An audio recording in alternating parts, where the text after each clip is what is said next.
Thank you, Tim. Thank you, Penny. Ladies and gentlemen, to my final word. The Independent, and I use that word as broadly as I possibly can, Police Conduct Authority explained that they didn't release details concerning police abusing their powers to try and weakly frame an innocent woman for arson because the Independent, and I use that word as broadly as I possibly can, Police Conduct Authority didn't think there was sufficient public interest. A clear-cut case of police abusing their powers and police bosses turning a blind eye to that abuse, who then go on to be awarded top overseas liaison roles, isn't deemed to breach the sufficient public interest threshold set by the Independent, and I use that word as broadly as I possibly can, Police Conduct Authority.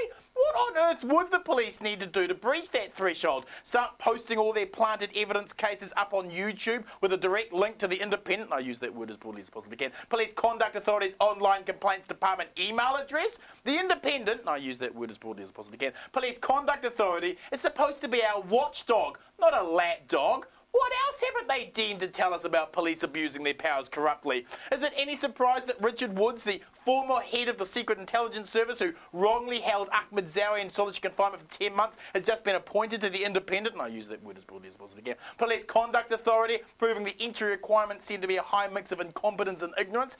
If the Independent, and I use that word as broadly as I possibly can, Police Conduct Authority is censoring cases of police abuse because of a public interest threshold they deem never to be satisfied, how do we know they are looking after our best interests and not the best interests of the police?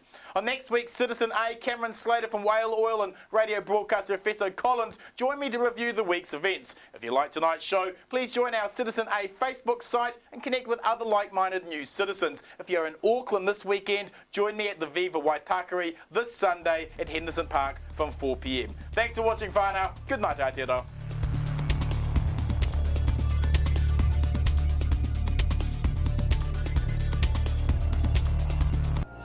Supporting local content so you can see more of New Zealand on air.